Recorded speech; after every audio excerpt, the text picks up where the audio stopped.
direction. Wait, what's the picture I'm still? Oh, just me and an ex-boyfriend. You know what, Apple? Fuck you for always putting up old memories like, hey, you haven't thought about this guy in 3 years. How about you think about him now while you're home for the holidays? Oh, I just die that you were thinking of that. You're like, uh-oh, what's on the other side of my phone? What evidence do I got there? Okay, that one's good. That one's good. We got a little code. This is my normal background. Yeah, and then also a CU buff alert. How about that? Molly, how would you describe what's happening right now? What are you up to over there? Where are you at? Little different background, Mama's bookshelf. We love it. Oh, this is a bright. She's a bright one. You can turn it off. Okay, we're gonna turn her off. We're gonna turn her off. I just see a bunch of little spots, so give me a sec for that to clear out. It's not an aura. Don't worry, you're fine. It's indicative of one. I was just talking to my dad about, because we were, okay, so I'm home. I'm in Colorado, obviously. We're in front of the famous bookshelf, KB bookshelf. And so we saw a screening of Giant Void, a real rough cut of the indie film that I'm producing, got to star in, and it's so good. I'm so excited. And I'm so proud of our director, who is editing with this incredible editor, Peter, and they're just creating this amazing, wonderful thing. But there's one part that's a little confusing. My dad and I were talking about it, and I was like, what if I say this? And I say, sorry, it happens after I get I get headaches after it happens. Whatever. That'll all make sense in context. But I was trying to explain to my dad what an aura migraine is. And when I had my first one in New York City, and because we know why, and how scary it is, and how it kind of comes, I don't know, Bunchies, I don't know if you've ever had an aura migraine before. I had never until that point. Alyssa is a aura migraine profesh, okay? She's put in her 10,000 hours. Vet, baby. This bitch is a seasoned motherfucking vet. And, but it, it starts as like a little kaleidoscopy sparkle, and then it takes over your whole vision, and you just have to stop what you're doing. It's the most terrifying thing, and you see it could be 30 minutes to an hour, and it's basically the onset of a migraine. So your body's saying, hey, you might be getting a migraine. At least for me, that's what happens. And then it's like, oh, cool, I get a really fun migraine for hours unless I take my medicine. So something to look forward to. Yeah, it usually happens when you're under stress, but the whole reason we were joking about this, we're off to a good start. Yes, tell them why. Because you were doing that because your lighting's a little different at home. So we were like, oh yeah, put your light on your phone on. So well, here's the problem. It looks nice though. Thank you. Well, we're working with natural light. Okay, actually, if we were to aim it that way, that probably would have been better. That's what I was saying. I was like, turn, but then you probably wouldn't get the pretty bookshelf. And well, you know what we would have? We'd have my dad's Lewis and Clark map in the background. Oh, nuggets! I love it. I love it. Not that he isn't just the cutest little peanut, but I don't know if Bunchies wanted to check out that. Although it is pretty cool. And absolutely obsessed too with Mama's bookshelf. I mean, it is bookshelfing. It is so good. It is so good. I know. Oh my gosh! So you're home for the holidays? Yep, home for the holidays in Colorado. It's chilly. It's a little chilly, which is nice. But I still have a tank top. Not really sure why. Amazing. Just wanted to throw in a little color in. I love that. Yeah, we're in Colorado. What are we doing today? We're gonna go to Cherry Creek later. What is that? That's like a little fun, fancy part of Denver, Littleton, in between Littleton and Denver. Cute. So like a little dinner, a little drinky. Yeah. He got reservations at a couple different spots for Thanksgiving, and so we're gonna go assess and see which one we like. Oh, okay. Yeah. I love that so much. Now, is that where you went to the dirty romantic bookstore? Yes, that was somewhere else. Oh, it was, but it was in Colorado. So okay. The dirty librarian, I believe. Was it the naughty librarian? Oh, something like that. Dirty for dirty. I love it. We're off to a great start, which is also great because I was just listening to our episode that dropped today, and you go, I can't say anything inappropriate on the internet, and then you call him Little Reese's pee-pee. There was a lot of talk going on. There was a lot of freaking crazy stuff happening in those chapters. I couldn't help myself. A lot of TikTok going on. Also, I was like, Dad, I need a bigger book to like put my laptop up so I can get a good height. And he goes, well, the Bible's right there. And I was like, I can't have the Bible staring at me while I'm talking about, Cassian get his, you know what I mean? Your dad's out there. Hi, Dad. Hey, Dad. Put your earmuffs on right now. Don't ever watch it.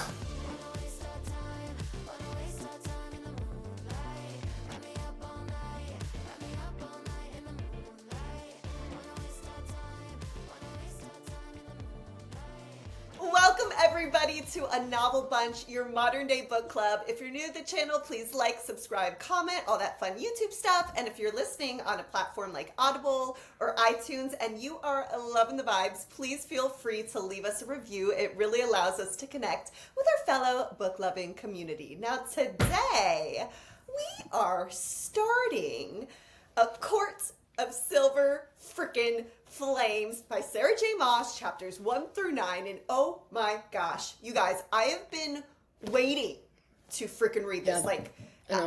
Ever since I finished Court of Mist and Fury, I kept hearing Silver Flames, Silver Flames, Silver Flames. Of course, Act War was amazing, and the little Frost and Starlight, I did love that. I know how you felt about that.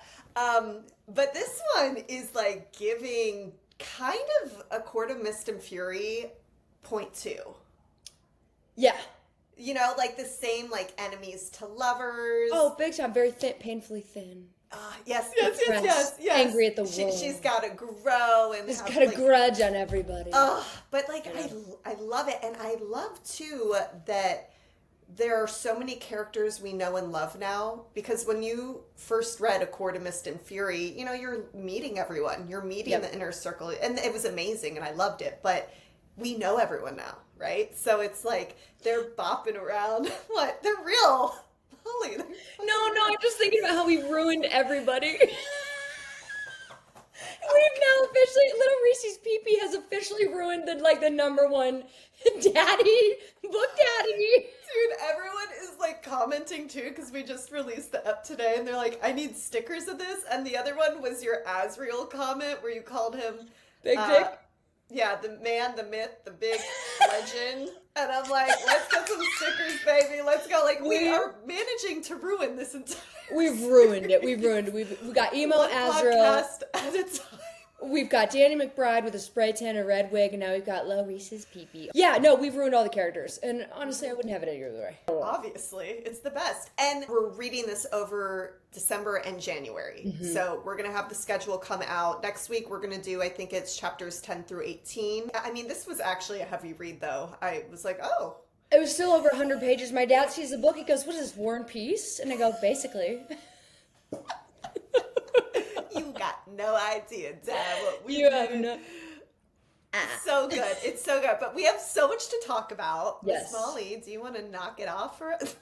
Do I want to knock it off? Bang it out? Thug it up? Another holiday episode for the Bunchies. By the way, I hope you guys have that volume cranked up. Hope you're all with your families, hearing me say inappropriate things, hearing Alyssa giggle at them. So here we go, team. A Court of Silver Flames, chapters 1 through 9. So we open chapterless with a nightmare or a memory, we're not quite sure. Nesta reliving, being forced into the Cauldron. Obviously a lot of trauma happened when that happened, because remember, we don't know how much time has passed.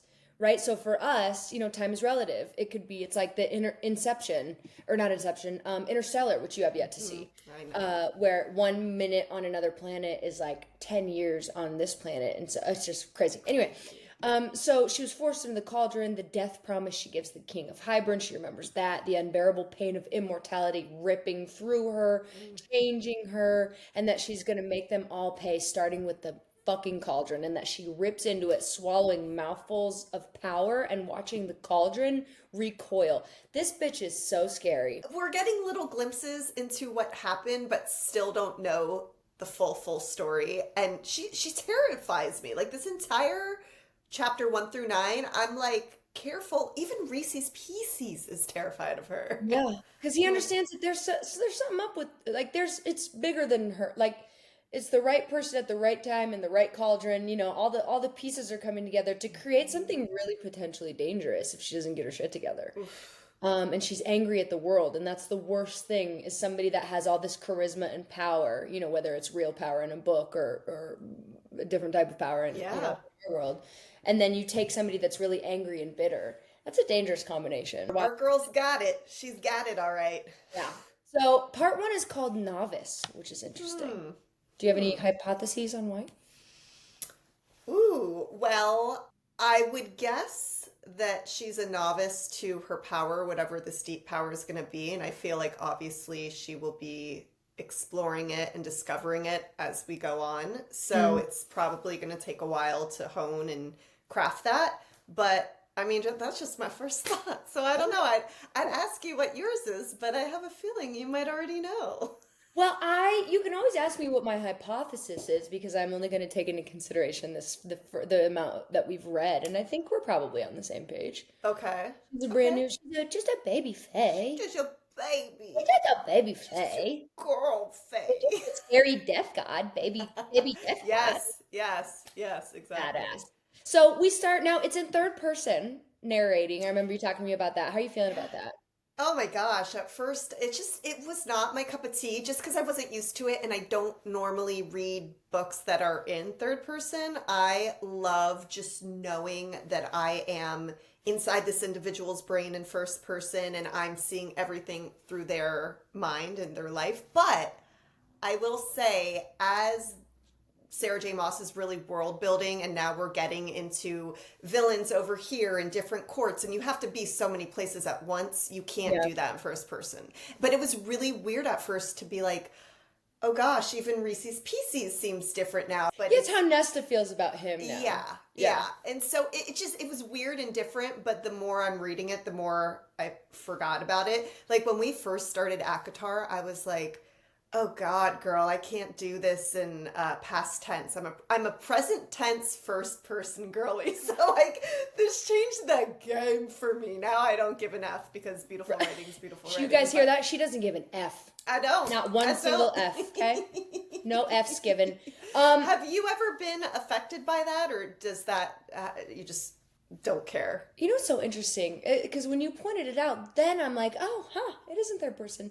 I think I quickly go into just the world because I'm a mentally ill creative. Not to say that you're not. We are. Just different parts of our creative brains ignite in different ways. And so mine immediately goes to the world, and I'm the lead, right? So I'm Feyre. I'm Nesta now, right? So like I don't care if it's third person or first person or whatever the hell second person might be. I'm in it. I'm her. Me, I am the FMC, and that's all there is Correct. to it. Correct. I'm like, what tense is this? I know, you're so cute. You're so cute.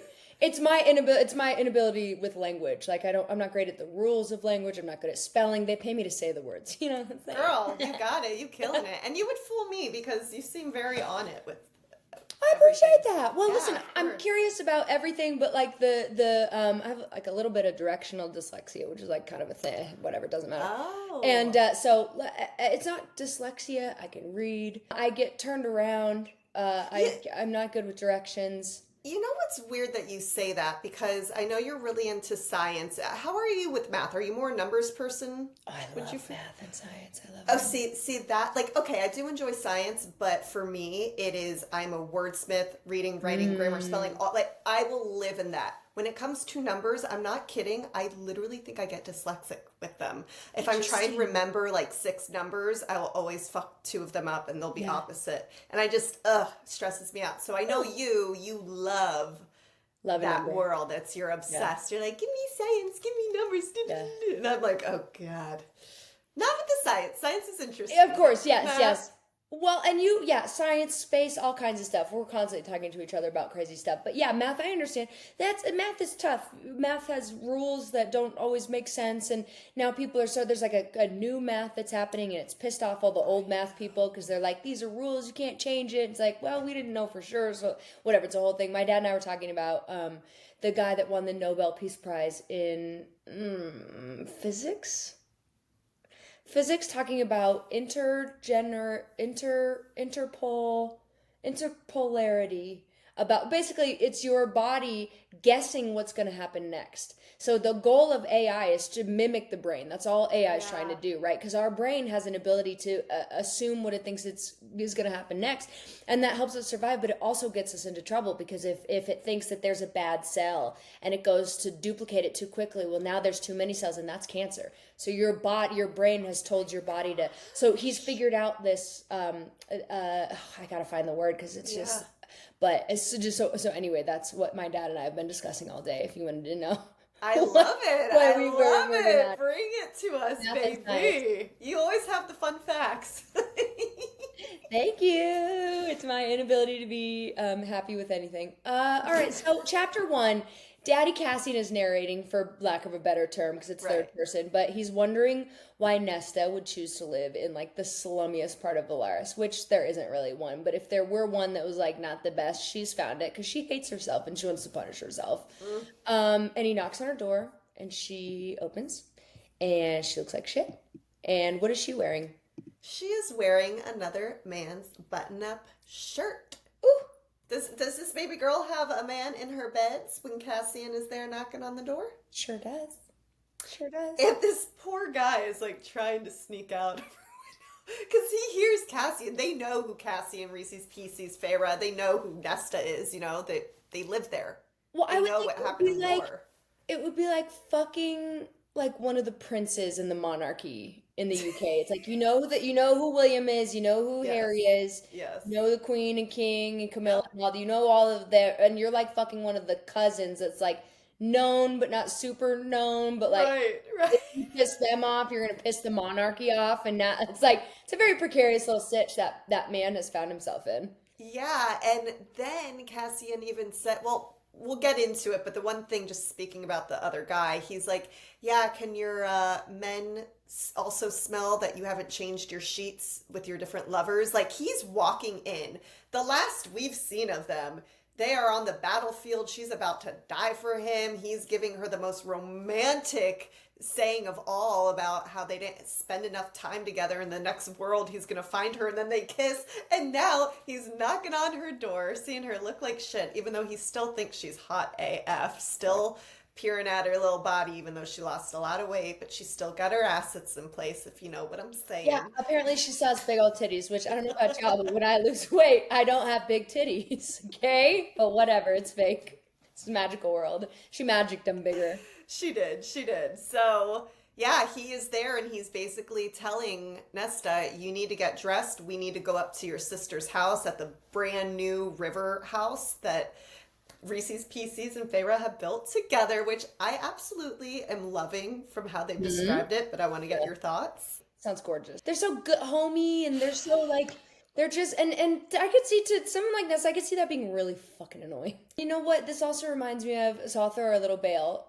This reminds me of, once again, my favorite show, Shrinking, where Jason Segel's character, his best friend, he stops talking to him for the entire year that he's been grieving his wife's death, and they finally go to play pickleball, and he goes, what the fuck? Why did you stop talking to me? Everything goes my way.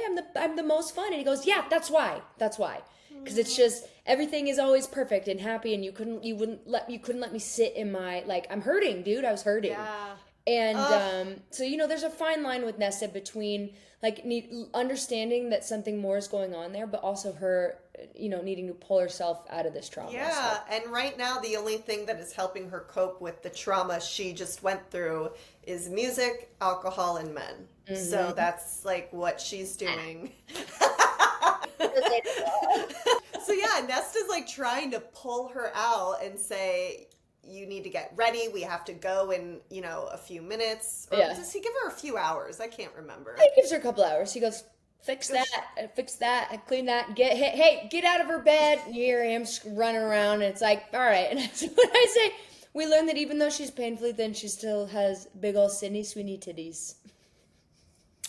That she does. And they mention that a few times in case. Many times they mention her big titties. And you know what? God bless Sydney Sweeney and those beautiful mommy milkers. Okay, so we see Truly, just how much Nesta hates herself, blames herself, hates her father. She's trying to understand why he ever loved her. She's stuck with the memory of his eyes as his neck is getting snapped. Everybody handles trauma differently. Some people process it quicker. Some people have the tools to process it quicker. Some people naturally process it quicker. And some people internalize it. And like how Will handled the trauma of our mom and how I handled the trauma of our mom and how my dad handled the trauma of our mom are three completely different ways to handle trauma, you know? Everyone handles grief and trauma different, though. I know. That's crazy, man. There's no one-size-fits-all book about grief and trauma and how do you deal with it now. You know, no my guidebook at all. No, it's just the school hard knocks, baby. But then you get to my dad's, my dad who's seen death just an ungodly amount of times throughout his life. Well, but now he goes, Eloise, my dog, Eloise was peeing in my closet back home, and it happened a couple times. And I hit you, and you go, I think it's just a UTI, babes. Like, go take her to the vet, get a UTI. And I call my dad. My dad goes, it's intransigence. The degradation is starting, so get ready. I was like, Dad, his new favorite saying is time of death. Time of death, I'm calling it. And I'm like, Dad, I know. Well, to be fair, Ellie, your doggy, did have a UTI, so. She did have a UTI, and she's fine now. And my dad goes, oop, did a little oopsie poopsie. I was like, could you imagine if you called it time of death? Thank God you're not a doctor. They're like, sir, his heartbeat is still good. He's like, nah, call it on to the next one. I'm like, Dad. That's so messy. I love it. But then you posted that amazing story of Ellie just running. I think you guys were on like a golf cart or something. We were on his golf cart, the Burnett golf cute. cart. I love it. And she's running, and the song you had to it just had me. I think it's fall in love. Yeah. And she's just this little senior pupperoonie. She's just running so fast. Seems like she's a young pup, and it's getting faster. The beat is going faster, and she's getting faster. I'm like, run, baby! And then right at the end, she goes, and she like tears a hammy, and she goes, and you're like, oh, that's right, you're 14. She heard right, like, okay, guys. Like, put me back in the cart. Put me back in the cart. All right, so we're popping into chapter 2. So here we go. Oh no, I have the quote of the ep. Oh yeah, we haven't done one of these in a while. I know we haven't. Well, because I know I only get a good quote when I'm reading. If I'm listening to the book, I can't because it just happens too fast. I can't write it down. But quote of the ep is when discussing the mediocrity of the sex she had last night. She says, even immortality wasn't enough time for some males to master the art of the bedroom. And isn't that the motherfucking truth? What else do you say? Okay. The war was 14 months ago. Also, we learn Nesta arrives at their new estate. She sees that the paintings have all been picked by Feyre or painted by her, but that there isn't a single one of Nesta on the wall. And I'm like, yeah, bummer, but like, what did you expect, Phoebe girl? You're a bitch. Yeah. But there's no pictures of her mom either. No pictures of her mom. You've got this theory about the mom that it's not really her mom. I don't think, I don't think that I think they're biologically connected through their dad, but I think Feyre has a different mom, and she's the youngest, so it's conceivable.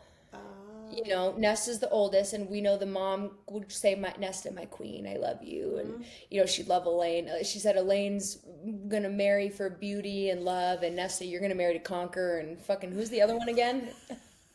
It's giving Hillian and Lucian. She said nothing. It's like, God damn. Yeah, I didn't love that. Didn't love that, but we also know Nesta's power, the silver flame. Yes. And that it comes from a cold place, somewhere new. Amryn and Rhysand understand this, and they're piling on to Nesta because they call her in and they're talking to her. We learned that Feyre is done letting Nesta be a little hoe and says she's going to go train with Cassian. And I said, let's fucking go train that. Yeah. Oh my God, Molly. This whole up, you're going to be like whispering. Sorry, Dad. No, so sorry, Dad. Here's the good thing, though. I can talk soft now, and it won't screw up your edit. Queen, everyone was saying, oh my gosh, Molly, your audio is so much better. We didn't want to say anything because we love you, but it was absolute just... You guys, please always say stuff. This is a collaborative effort, okay? Just don't talk about my bangs because I'm still trying to figure it out. They're so cute. Every time I see you, I'm like, I freaking love them. Well, you know what? My brother's pointed out because he's the best at finding. He's very Nesta in his like, what are you most insecure about? Okay, let me shoot that at you. And you're like, oh my God, I'm bleeding.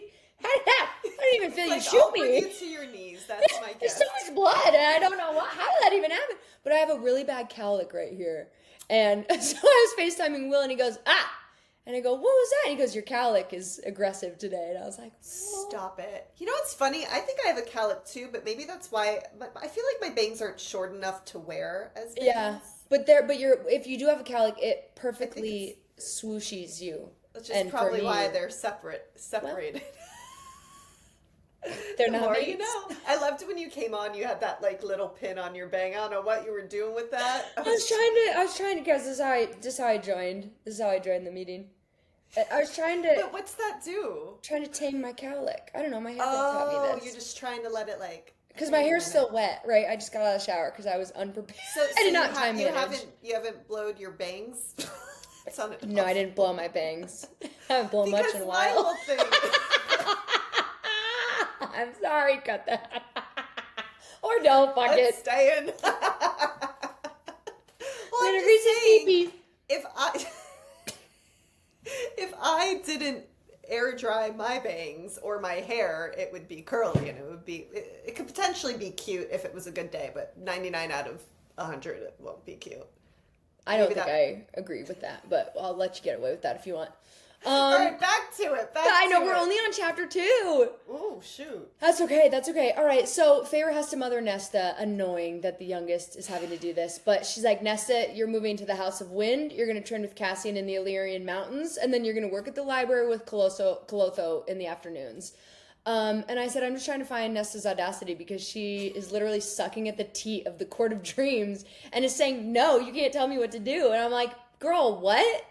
Well, and the reason that Feyre called her over to their new place is because she put this huge ass tab, people's gambling debts, everything they were drinking on Feyre and Rhys's tab because they're paying for everything. So she's living this life of just absolute chaos and she's not even funding it. Right. Well, and here, sorry, we're just uncomfortable. We're working through it. Uncomfortable. She went out and charged 500 marks or whatever they call it at the bar, and she's getting like opulent wine. You know, she's paying other people's it's very much giving. I want to be caught. I can't stop me, but I'm gonna be so outrageous that you will have to stop me, whether Nesta's aware she's doing this or not. Yep. That's what it's giving. But Nesta goes, you can't tell me what to do. And she goes, fine, then you can go back to the human lands and have fun. She's like, fuck, that's not going to work. I don't think I want to do that. Because she knows if she goes to human land, she's going to be in a life of solidarity. Correct. She can't go out. She can't live a normal life. Humans don't like Fae. Well, she's never felt at home there, right? She's never felt at home anywhere. She didn't feel at home in the human world. She doesn't feel at home here. And then Feyre says, like, I really was hoping that you would fight some of these demons from the war, you know, from becoming Fae, watching Elaine get stolen, but Nessa just cannot let it go. And the thought, this was also interesting, the thought that Feyre had hated her family so much she had to find a new one is what Nesta thinks. Well, is she wrong? No. She loves her sisters, but they did put her in an awful situation to be 14 years old and go out and hunt for the family when Nesta, the oldest, did not. Well, and she never would have left had she not killed that wolf and started the whole, Tamlin came to, she'd still be there, they'd still be starving, and she'd still be, fighting for her life. If they were still alive, they might not be. Yeah, but Nesta goes, well, Elaine, and Feyre goes, Elaine doesn't want you here either, BB, she's worried about you, I talked to Elaine. So now Nesta has gone from her and Elaine against the world to Elaine choosing Feyre and now these new people that Elaine seems to be able to get along with. Emo Azzy, all the babies. And the depths of anger and self-hatred in Nesta kind of feel like they're reaching a boiling point. And the last sentence of the chapter is there was nothing to bind them together anymore between her and Feyre. Tough. But I would say this, my understanding when you have an intervention, John Mulaney is very open about it in his stand-up. The person that's getting interventioned is pissed at everybody. Yeah. So you have to know that they're going to hate you first. And that has to be okay.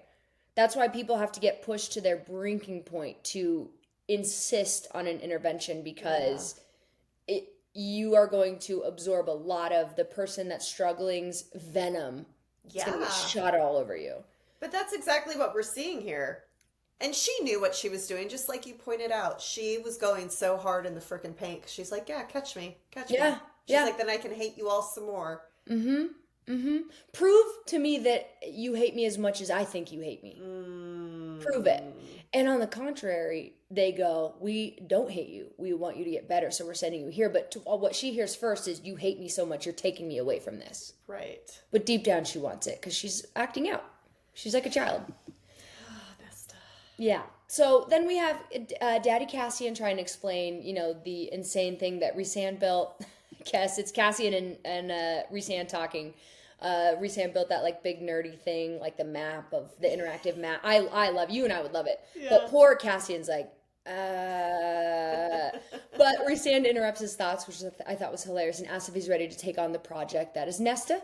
Cassian remembers that what the Bone Carver said. Remember what the Bone Carver said about Nesta and him and why he came in? That the person that he's essentially interested in took the power from the cauldron with her teeth. Woo! I bet she did. I'll bet she fucking did. And we learned that even Rhysand is scared of her, which we touched on. Oof. Yeah. Here's another heartbreaking thing, because then, Rhysand is talking about how he and Feyre is going to be mad at him because he couldn't stay out of some of the Nesta conversation. He's like, don't worry, we're going to fuck a bunch after also. And there's a quote. Make that baby.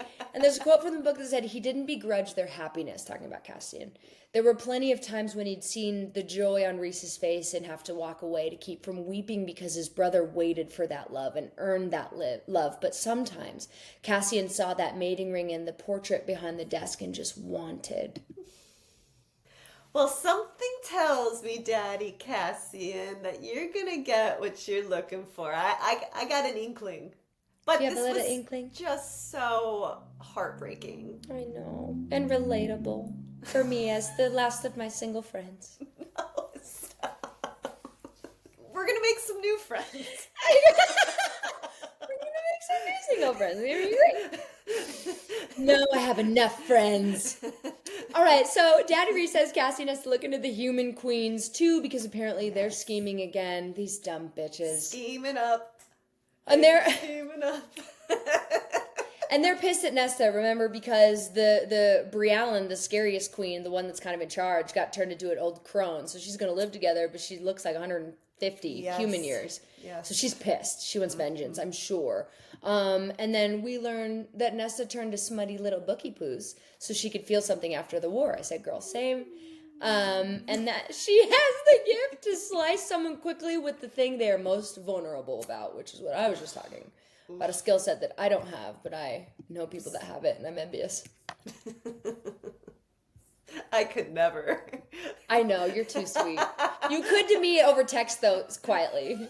And you got some motherfucking zingers, bitch. I'm like, God damn, Liza. Okay. Question for you, because at the beginning of chapter 4, Cassian looks at Moore, like, sunning herself.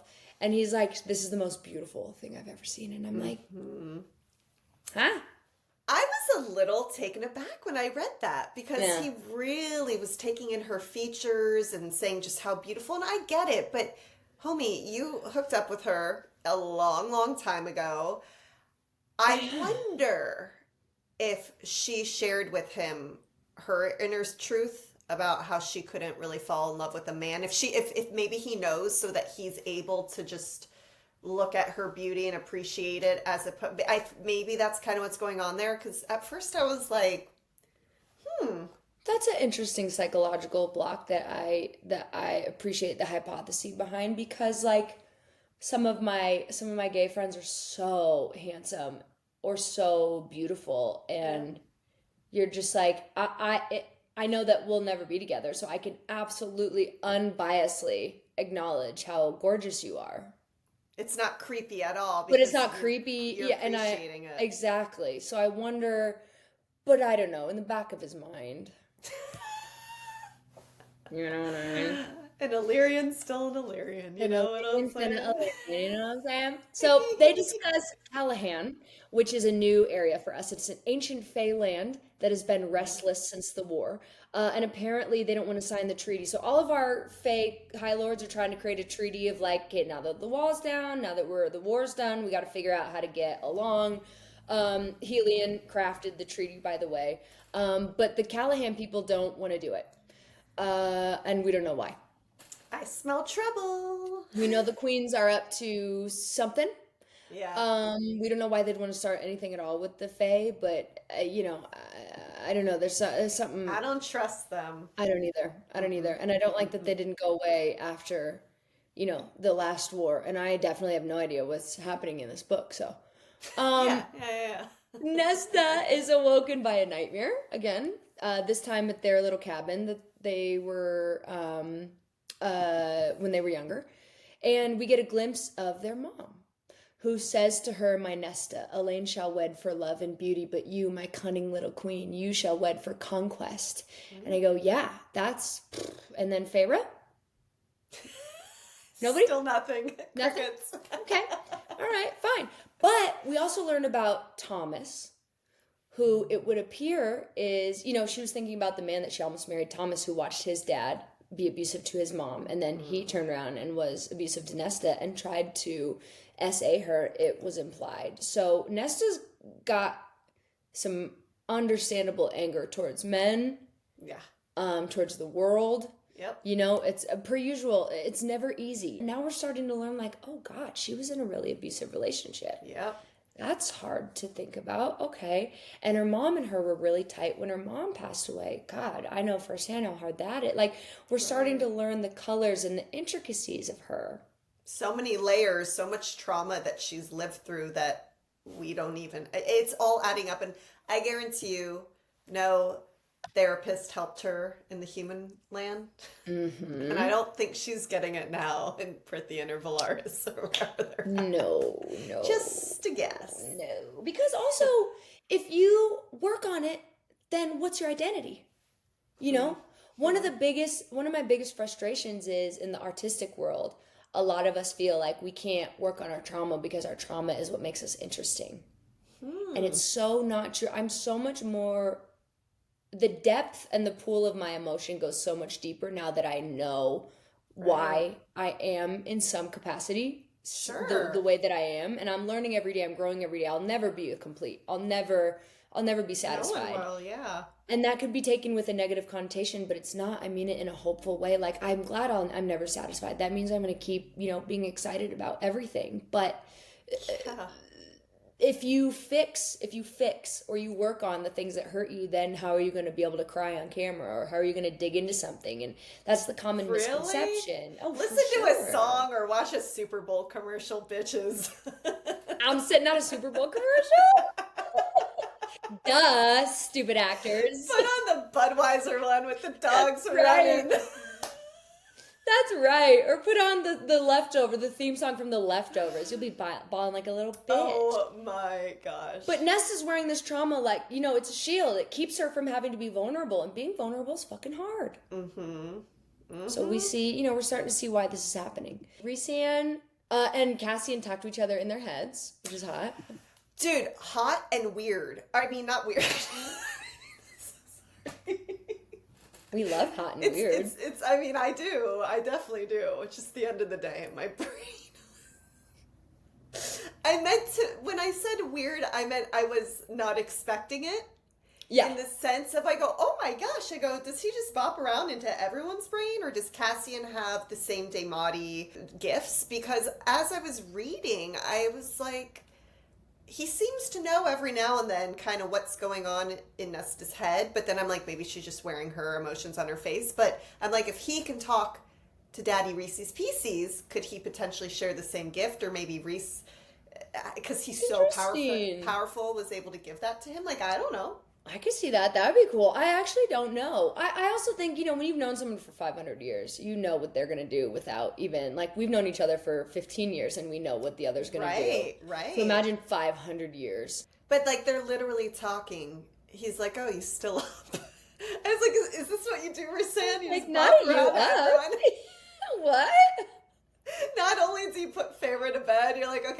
let me just check on all my inner circle. It's so cute. I just picture him in bed with like a little bonnet, like a little tea, just like poking in on all of his little loved ones' heads. He's like, more will winnow you tomorrow. I'm not doing that. Yeah. Yes. Just make sure they're all content and happy and safe. Precious. I love it. It's so cute. Little Reese's pee-pee. Now we need a photo of him in a bonnet with his wings. And a mug, a little mug. What does the mug say? Something about wings. It's not the size of the wing. It's how you fly. All right, Bunchies, you're on it now. We need a picture of Lil Reese. Ruin everything. Lil Reese Poo in a little bonnet and a little fucking mug and his little slippers on. And Feyre knocked out next to him and him like looking over her like obsessed. It's like the little kid that's holding the little tea mug, and it's like your mom on Christmas morning when she is waiting for you to open the present. She's like, she didn't get you, and it's that little boy, and he's like, yes. That's Rhys-Anne. Love hysterical. It. Okay. All right. Jeez, we're only on chapter 5. Here we go. Okay. So, they're fighting already. We're at the Illyrian war camp. Cassian and Nesta are fighting already at breakfast. Finally, Cassian says, you know what, buddy, you're not the only one that's suffered, and not eating won't bring your dad back. Oof.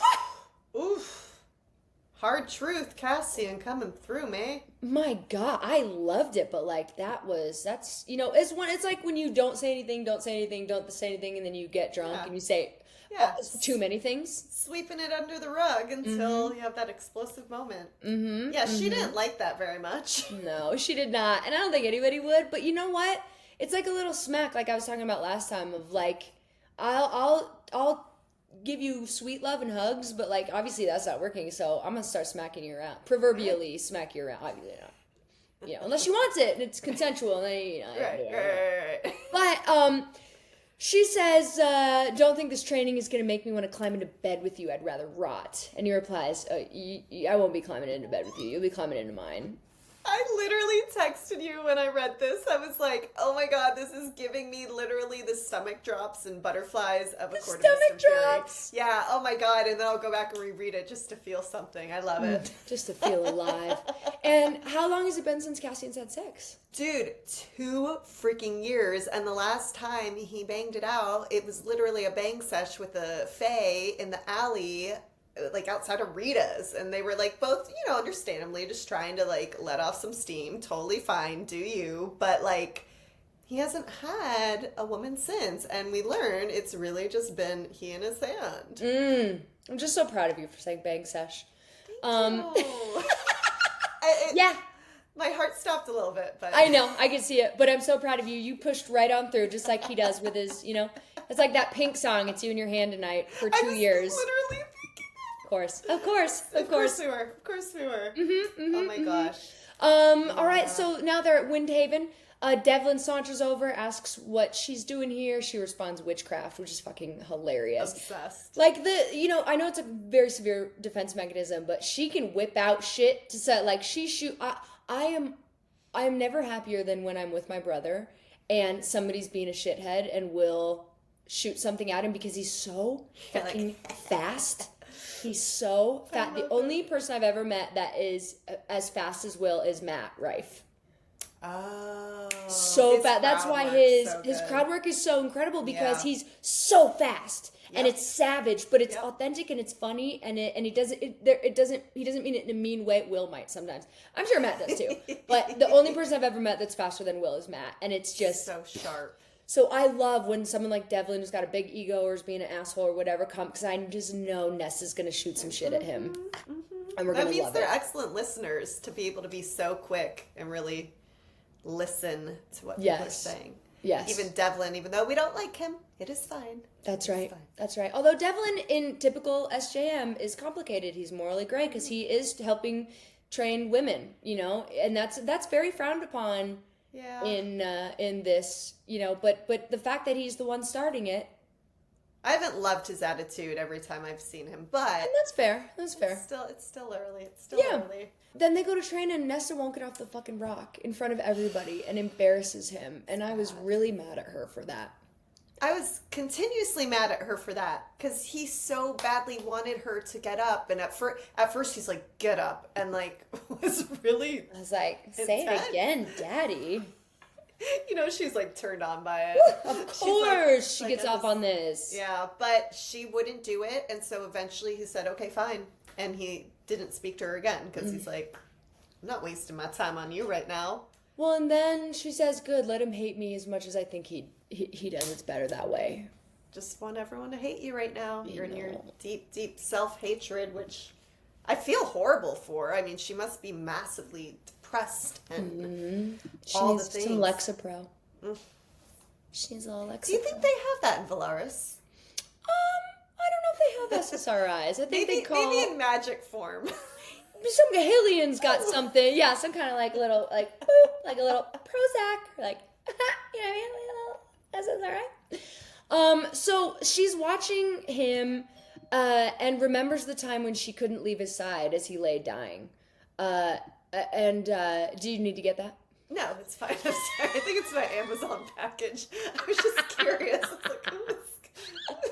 I was like, is my window open? I don't want my neighbors or this Amazon driver. I hope that they do. I hope they do. She wonders where the hell that version of her went. You know, the version that was like just letting herself be loved by him, because it seemed like she was trending in that direction. She was holding hands with everybody. Like, I need to know what happened between the end of the war and this moment, because Starlight didn't really give us anything. All we know is there was a big fight with her and Amren on the boat, some boat. Yes. Some big blow up. Hasn't it been 12 months now since the war? 14. 14. Okay. Yeah. So a lot of time has passed, so a lot could have happened, and I'm kind of dying to know, like, okay, what happened? Well, then Moore shows up, and she's looking at her not practicing, and she goes, you know, I knew plenty of people like you once. You never deserved the benefit of the doubt that good people like him give you. It's giving you guys need to fuck. Just one more time, like, bang it out. One more time, get it out. It's giving system. Just like do it once more and make sure you both are good, because goddamn. And then Nesta finds her way to the library, where she hasn't stepped foot in, by the way, since she was almost kidnapped by, was it Ravens? I think Ravens so, and that's when they went down to Briaxis, and Feyre made the bargain with him. Yes. And she sees Colotho, who was undoubtedly tortured by men, and a memory comes to, you know, Nesta of the male that pushed her into the cauldron, how she couldn't save Elaine, all the males were going to do whatever they wanted to her, that she was so incredibly helpless. And so I think that being in this situation with all of these women who have been deeply wronged by males and now have a safe haven, I think this is going to be very healing for her if she chooses to let it, and that's a big if, because it doesn't look like she's choosing that right now. And we hear Nesta's words to herself. I am worthless. I am nothing. I hate everything that I am. And I am so, so tired. I am tired of wanting to be anywhere but in my own head. So after that little fun excursion, she goes off to get dinner. It's set for 1. Cassian's pissed at her. Like, he's not going to join her after she just keeps bailing on him. She asks for wine. The house, which, as we learned, one of my favorite characters in this book is the house. Yes. Which is new. We didn't get any kind of, like, how sentient house situation in any of the other books. So the house is a little sassy. She goes, I want some wine. And the house puts some food down. She goes, I want that. And the house puts water. And she goes, I want wine. The house is like, nope, no wine for you. The only way you can get wine is if you walk down the 10,000 steps. That's right. Like, to make it to the bar, and I see what you look like, baby girl. It ain't gonna happen, okay? Ain't gonna happen. Nope. Then we bop over to Cassian and Jurian and Bassett and Lucian's place, our favorite threesome. It would appear as though Lucian is pretty good at moving between his 3 parts, you know, emissary for the Night Court, ally to Jurian and Bassett, and liaison to Tamlin. Which, I say, by the way, is this the first time we've heard Tamlin's name in this book? Because I feel like it is. Yeah, and apparently Lucian is the only one he'll only go to Rhysand to report what's going on with Tamlin. So I'm like, what's kind of happening with the 3 of them? Because Rhysand has gone many times to visit Tamlin, and I'm like, I know you still want him to be your ally, but it seems deeper. Do you feel that at all? Of course, they were deep friends, and then the murder of each other's parents kind of tore that apart. Yeah. But now I think he's trying to. Rhys a good guy. I think he's trying, and guys are really good at becoming friends again, even if a bitch has gotten in the way. You know what I mean? Yeah, girls are not. It's the complete opposite. Time. But men are just like. Well, because I think with women it feels like a deep betrayal, an emotional betrayal, and with men it's like, you're just trying to fuck, and now you guys are fucking better, and it's like better fucking. So like you get out, like I'm over, I'm gonna go fuck her. Like, it's a little bit simpler of a mentality here. But we also learned that Eris is here, so this was a big moment. Eris is here. Yes. He said that a few dozen soldiers of his have disappeared without a trace. No one knows why. All that was left was this weird scent where the soldiers were last seen. We also learn, obviously, Rhysand's been visiting Tamlin to make sure he's doing okay. But the queens are on some bullshit. Vasa says that Brialyn, who is most likely to cause trouble. She's the one that was doomed to be an old crony forever. Eris says that the other queens have removed themselves, which really tells us Brialyn's trying to start some bullshit. Potentially leaving Brialyn alone and able to cause trouble, but that she would need some help. She couldn't do this by herself, and so they're trying to figure out who the heck would be helping her. And he says to look towards Koshi? Yeah, I think it's Koshi. Koshi? Isn't that the Bone Carver's brother? The one he was so fearful of that he'd rather stay in the fucking prison than see him? Correct. Yes. Koshi was outsmarted, we learned one time, and doomed for an eternity confined to the lake. So now we know that Vasa was sold by her sisters to Koshi to be like a firebird. I don't know what he makes her do. Probably nothing good. And that he's always looking for a way to free himself. So there's a world where Brialyn claims that I'll figure out how to free you in exchange for your help with me over here. So maybe we can be in charge of everybody. Ultimate rule. I don't know. But we learn that Koshi is death incarnate. That's what they call him. They call him Koshi the Deathless. Horrifying. And then Eris, the whole time, by the way, that this meeting is happening, Cassian keeps berating himself, right? He's like, that was stupid. You said too much. He's like, poor little sweet Cassian, he's like, stupid. He gives that. And he's not. He's got a very high emotional IQ. He can read Azrael and Mor and Rhysand when they're he's so much smarter than you think, but he's got it in his head that he's just a dumb brute. But he's not. And so this is a story of growth, I think, for both of them. And like I told my Cassian, I was like, there are a lot of things that we have to do on our own to heal ourselves. It's our responsibility. But I do believe there are some things that we can't heal by ourselves. And we can only heal them through the love of another person. And that's intentional. And so, So ironically, though, Eris follows Cassian out and says that whatever Cassian's up to, he wants in. And then we learn that Baron's dumbass has pledged his loyalty to Brialyn, which is awful, and the war that she wishes to incite, and that Eris needs to know how to defeat Koshi so that he can defeat Baron, so that he can become the king, right? Eris sent some soldiers with Baron when he went to go meet Brialyn, and he said when those soldiers came back, they were very aloof, they were super off, and then these are the ones that disappeared. So there's some spell, something's going on. Yeah. But Eris leaves us with the understanding that he and Cassian are officially allies, even though they don't really want to be. Right. Because and Eris goes, by the way, just so you know, and the sun is setting, so this is perfect. We're about to get real shady. I love it. Eris goes, just so you know, all it would take is me handing over Nesta, because that's what's going to reignite the Cauldron or the book or whatever Brialyn might have. Right.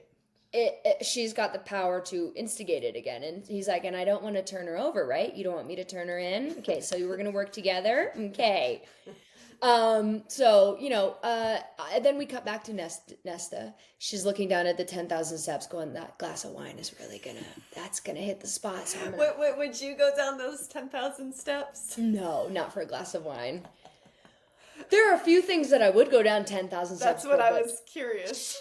Because then you got to go back up. Going down isn't the problem. I remember when I was a kid climbing Grays and Tories with my dad. Going up was awful. Right. And then going down, I was flying down. And it was the opposite for him. Going up was great. And going down with his knees. Anyway, neither here nor there.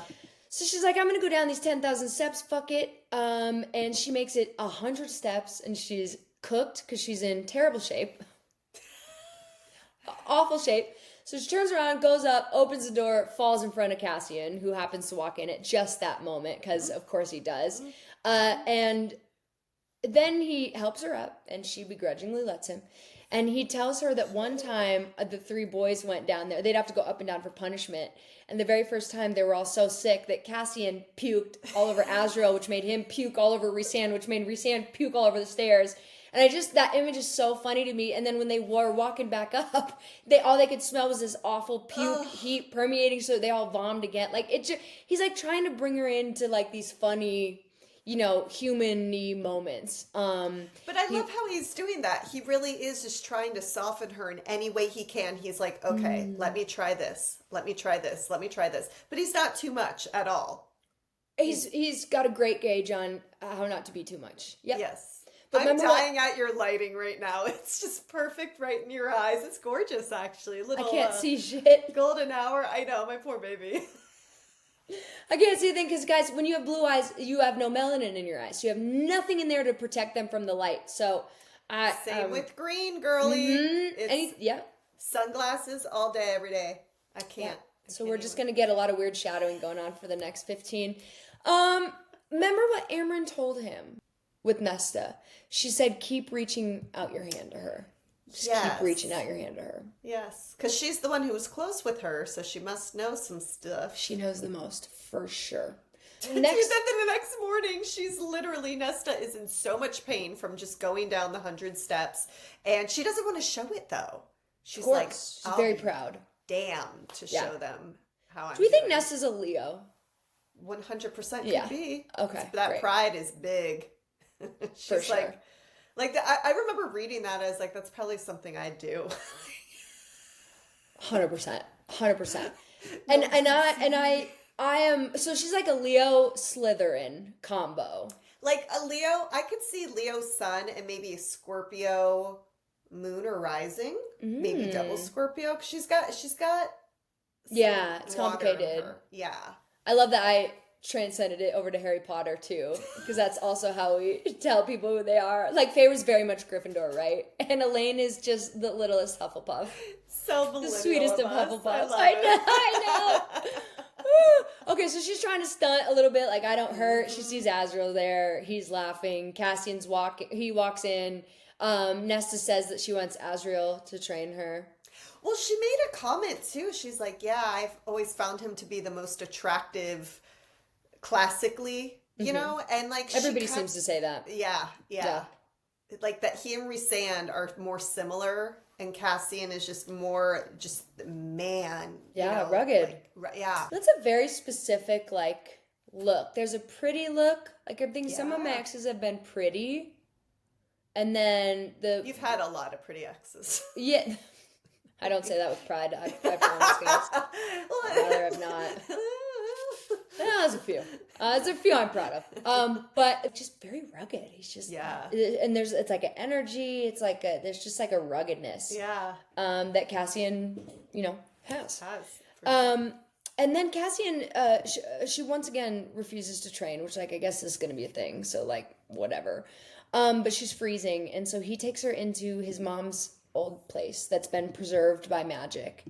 And she kind of explains a little bit of it to him, and he ends up leaving because she's not giving him anything. She's not giving him anything. Yet again. Yeah, annoying. And then Nesta travels to that store, and I said, is this the store from the Frost book? And I think it is. Didn't Cassian go to Emery? Yes, Emery. Mm-hmm. Yep. So Nesta goes, she meets Emery, she sees her wings are clipped. Emery is a badass. And remember when Cassian saw Emery for the first time, he's like very, very Nesta energy coming from this Fae. The woman, Emery, tells Nesta that her wings were clipped. And Nesta remembers that Rhysand's moms were as well. And then something in Nesta decides to tell Emery that although she's a part of the Night Court, Emery knows, obviously, that, Nesta was the one to kill Hubert. She's been cut off from the Night Court. And so now and Emery goes, well, fuck him, basically. So now she's got a little ally outside of her sister's, identity and circle, world. yeah. Yeah, exactly. Yeah. Well, and I found it so interesting as well that she was actually being nice to this girl. I feel like Nesta is nice to people randomly. Like when she's in the mood or maybe she just likes someone, she's like, okay. But she was careful what she told her. Like she'd tell her a little bit, but then she's like, I don't know you well enough to say that. Yeah, she drew boundary. Well, anybody that's not related to Feyre, I think she's just, and it can't be easy to get thrown into that group of people that have been best friends forever and ever and ever. And Feyre gets a free pass because the head honcho of the best friend group is in love with her. So everybody else has to accept her, even though they want to. And she is the high lady too. And now she's the high lady. So like, and now Nesta's like, I don't like myself. I don't really like you. I don't want to be friends with your friends. But like when she met Emery, she was kind of cool with her. And then we meet my favorite character of this book. Is it little Gwenny? Little Gwenny. I love her. I do too. So Sassy fucking much. Pants. Little sassy Gwen. So Nesta walks out of the store. The kids are gawking Emery's store. Parents are rushing them away. And she thinks to herself, she says, you're right to hide your children from me. I am the monster you fear. And I'm like, God damn.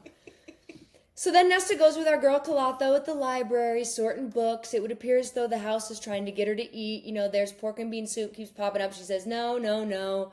And then someone forces her to turn around with their voice, and we meet an acolyte, priestess. And I said one of my absolute favorite characters, Gwyneth Berdara, which is interesting because most Fae don't have two names. Right. I don't know why they told us that, but I feel like we should know it. We still don't even know Rhysand's last name. And you know that fan theory that Rhysand's last name is Darling and that he's manifesting the whole time and why he always says, Feyre, darling. I love it. Feyre, darling. I love it so much. Oh, so we meet Gwen. She's sassy. Something about her, about knowing the priestess that resides down here to do so because they've been hurt and not always physically, Nesta realizes. But Gwen also doesn't want her pity, which makes them a match made in heaven.